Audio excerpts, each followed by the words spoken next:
सभी को नमस्कार। देखिए मित्रों, हम समास का अध्ययन कर रहे हैं।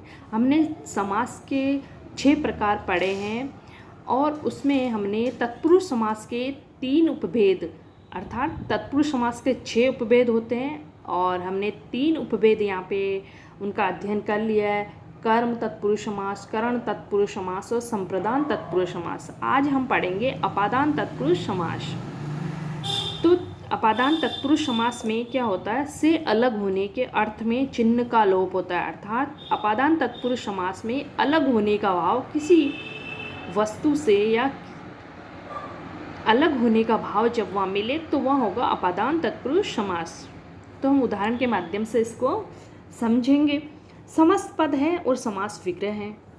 ईश्वर विमुख, ईश्वर से विमुख यानी दूर होना का भाव जो है वो यहाँ पे है, तो यहाँ इसमें क्या है, अपादान तत्पुरुष समास। ऋण मुक्त, ऋण से मुक्त यानी जब ऋण से मुक्त यानी उऋण होना तो वो क्या हो गया, यहाँ अपादान तत्पुरुष समास। आदिवासी, आदि से वास करने वाला।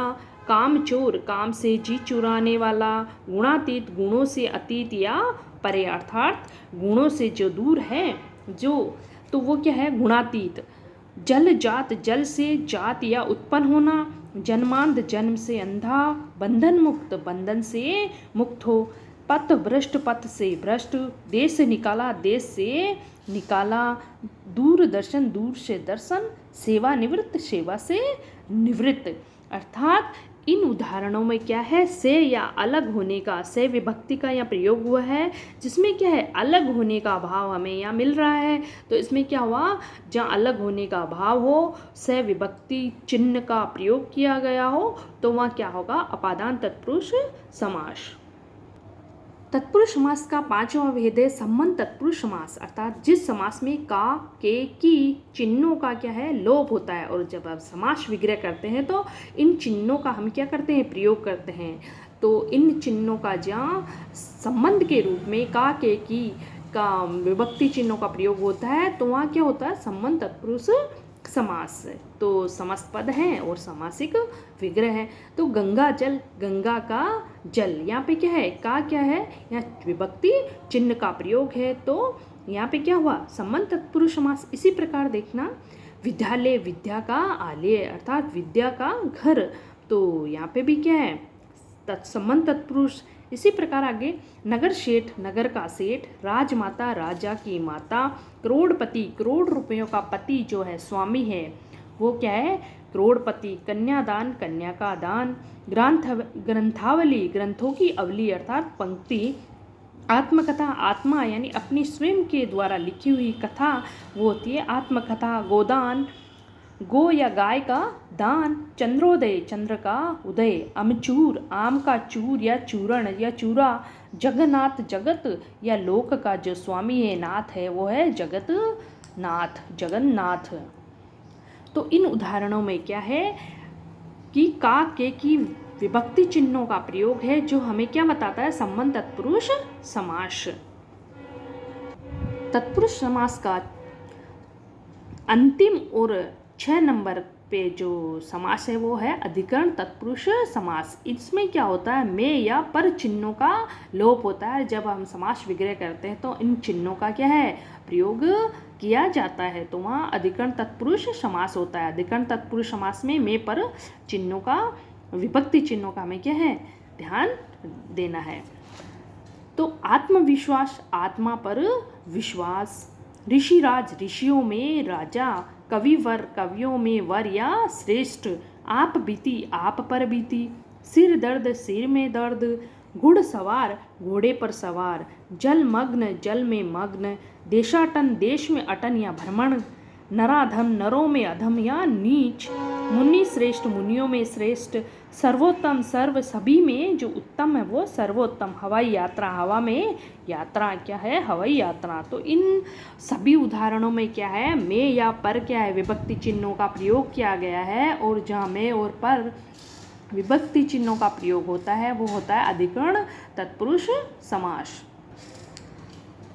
समास का दूसरा प्रकार है कर्मधारय समास, अर्थात हमने जो अभी पढ़े हैं वो तत्पुरुष समास के 6 उपभेद थे, उनका हमने अध्ययन किया है। अब 2 नंबर का जो है समास वो है कर्मधारय समास। जिस समास समस्त पद का उत्तर पद प्रधान हो और पूर्व पद तथा उत्तर पद में विशेषण विशेष्य अथवा उपमान और उपमेय का संबंध हो, उसे क्या कहते हैं? कर्मधारय समास कहते हैं। कर्मधारय समास क्या है? तत्पुरुष समास का ही एक उपभेद है।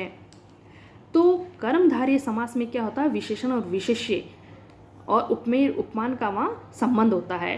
तो उदाहरण के माध्यम से हम इसको समझेंगे। हम इसको 2 तरीके से, विशेषण विशेष्य और दूसरा उपमेय उपमान के उदाहरण इसमें हम अलग अलग से देखेंगे। जैसे यहाँ पे समस्त है और विग्रह है। तो महात्मा मान है जो आत्मा, श्वेत पत्र श्वेत है जो पत्र, महापुरुष मान है जो पुरुष, पीताम्बर पीला है जो वस्त्र, नीलकंठ नीला है जो कंठ, पन घट पानी भरा जाने वाला घाट। अर्थात इनमें क्या है? विशेषण विशेष्य क्या क्या है? यहाँ पे संबंध है। जैसे यहाँ पे ये देख लेते हैं, श्वेत है जो पत्र, श्वेत क्या है? यहाँ पे विशेषण है, विशेषण है। और पत्र क्या है? यहाँ पे ये विशेषण श्वेत जो है किसकी विशेषता बता रहा है? पत्र की। पत्र क्या है? यहाँ पे विशेष्य। तो इसी प्रकार यहाँ पे क्या, एक विशेषण और एक विशेष्य होगा, और जब इनका संबंध यहाँ पे हमें मिलता है तो वो क्या होता है? कर्मधारय समास। जैसे मान है जो पुरुष, पीला है जो वस्त्र, नीला है जो कंठ, पानी भरा जाने वाला घाट। तो जैसे पीला है जो वस्त्र, पीला में क्या है? विशेषण है पीला, और ये विशेषण जो पीला शब्द है किसकी विशेषता बता रहा है? वस्त्र की। तो यहाँ पे क्या हुआ? विशेष्य।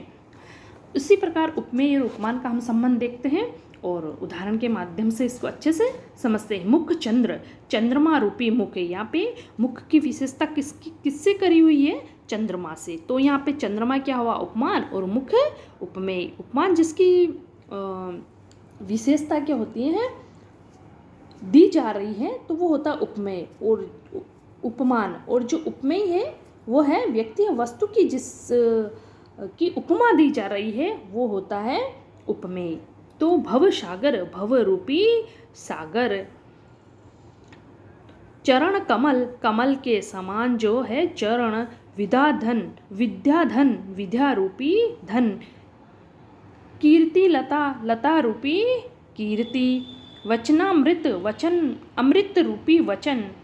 ये क्या है? उपमेय उपमान जो संबंध बता रहे हैं उनके हमने यहाँ पे उदाहरण लिए हैं।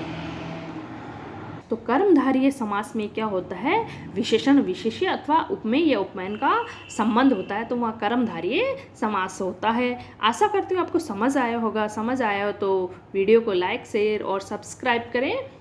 आज के लिए इतना ही। जय हिंद, जय भारत।